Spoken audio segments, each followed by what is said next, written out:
Coucou, moi c'est Igor. Igor le géant.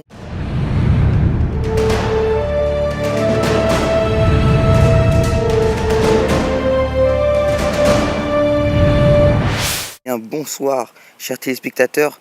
Ce soir, on va se retrouver pour un deuxième épisode de notre série Rencontre pas si insolite que ça. Vous allez découvrir un nouveau personnage, donc détendez-vous dans votre fauteuil, prenez place, un petit soda à la main et profitez du divertissement. 12h30, quartier Fleury-Michon, en pleine forêt. Le peuple des géants se prépare à passer à table. Ils se retrouvent autour du feu, là où de grandes carcasses de viande sont en train de cuire. Mais un géant n'est pas avec eux. Il s'appelle Igor, je suis Hubert, le journaliste qui est entré en contact avec Igor, le géant. On va tout de suite se retrouver avec notre ami Igor. Bonjour Igor. D'abord, merci de nous avoir accordé cette petite interview et j'espère que vous pourrez répondre à nos questions. Bonjour Hubert. Igor adore les invités et Igor adore parler avec eux. Je répondrai à vos questions. D'abord Igor, nous voulons savoir qu'est-ce que ça fait d'être géant, comment êtes-vous avec le reste de votre peuple, votre tribu, comment cela se passe? Oups, Igor a fait un joli rond. Oh Igor, voyons, pas devant les spectateurs quand même. Oups, pardon, mais en fait, dans notre famille et notre peuple, roter est un signe d'être content. Et lorsque nous avons des invités, nous faisons toujours un petit rot pour leur dire que nous sommes contents qu'ils soient là. Oh Dalmation, qu'est-ce que ça doit être quand ils rotent tous en même temps. Mais Igor, une question me vient à l'esprit. Pourquoi n'êtes-vous pas avec les autres géants qui sont en train de se faire un délicieux festin avec toute leur viande? Les autres géants ne sont pas intelligents, ils sont bêtes.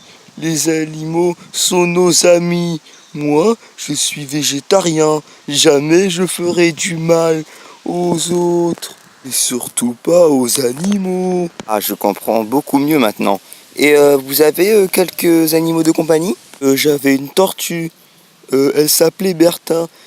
Mais sans faire exprès, c'est pas de ma faute. Elle est morte. Car ces imbéciles de géants en ont fait une soupe de tortue. Mais aussi un lapin, je l'avais appelé Félixo, mais sans faire exprès, un jour, je me suis assis dessus. Ah oui, je vois. Fâcheux accident.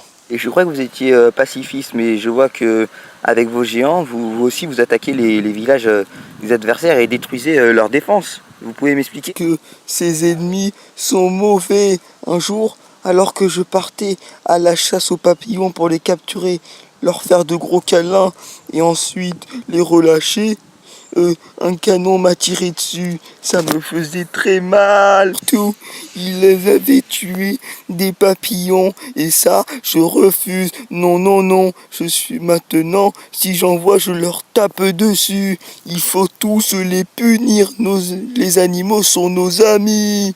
Merci Igor pour cette petite interview. J'espère que vous resterez très gentil avec tous ces animaux. À une prochaine fois. Igor souhaite un joyeux départ à Hubert. Au revoir Hubert. Voilà, c'est la fin de notre émission et interview avec Igor, le protecteur des animaux. J'espère que vous vous abonnerez, lâchez un commentaire et mettre un petit pouce si cette enquête et interview vous a plu. On se retrouve pour une prochaine fois et d'ici là, portez-vous bien. Des jolis squelettes. Ah oui, ils veulent nous rappeler qu'il faut pas oublier de s'abonner. Oui, tous avec Igor.